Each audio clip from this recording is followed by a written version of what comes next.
The darkness has come to London. Something moves through the streets like the shadow of a nightmare. So we recently got the release of The Irregulars on Netflix, and it's a pretty interesting show. Hey everyone, welcome back to the channel. My name is Brandon, and this is Film Flair, where we discuss anything and everything that makes film and television great. So be sure to subscribe, and let's talk about a great show. Now, when I first saw the trailer for this show, I was a bit worried that it would be too similar to The Nevers, a new show on HBO Max. But it does do well to differentiate itself, and it's actually got a lot going for it in its own right. On a side note, I have made another review about The Nevers as well. You can go and watch that when you're done with this one if these are the type of shows that interest you. Set in Victorian London, this show follows a group of troubled street teens who are manipulated into solving crimes for Dr. Watson and his mysterious business partner, Sherlock Holmes. What the hell have you got us involved in?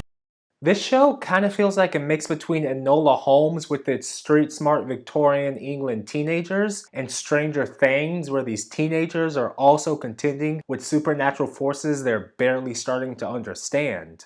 And the series takes its name from characters who appeared in a couple of Sir Arthur Conan Doyle's stories alongside the famous Sherlock Holmes. Named the Baker Street Irregulars, this group of young boys were employed by Sherlock on the streets of London to gain intelligence while carrying out some of his investigative work. Although this show has significantly reworked all of these characters, Sherlock is now basically useless.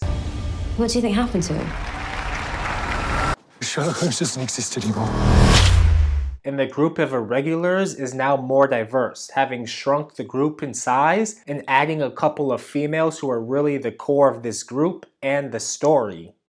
We've got Billy as the muscle and Spike as the charmer who can talk to just about anyone. Leo is the brains, Jessica's the clairvoyant, and Beatrice is their no-nonsense leader. We get to follow them as they work to solve these supernatural mysteries for Dr. Watson, as well as figure out their own mysteries that have been plaguing their personal lives.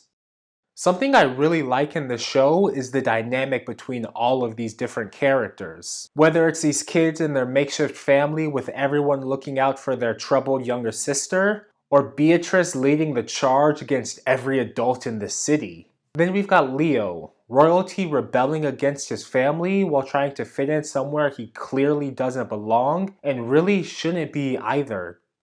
It's not only fun to watch these kids run around London while being way in over their heads trying to deal with the supernatural world, but also navigating the trials of everyday life. From Leo balancing the duties of his family to having a life of his own, to the group having to look out for themselves to survive on the streets of London, and just being regular teenagers.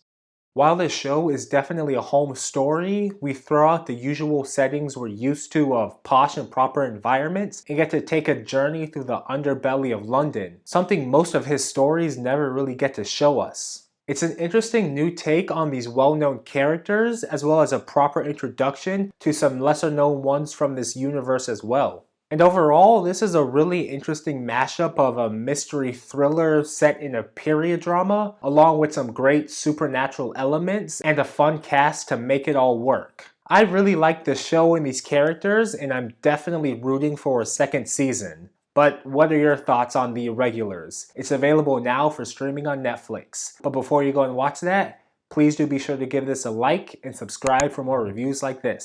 We've got new content coming out every Tuesdays and Fridays. But until next time, have a great day, and don't forget to watch a great show. Bye. You think you've seen horror? You know nothing of what it is to be afraid.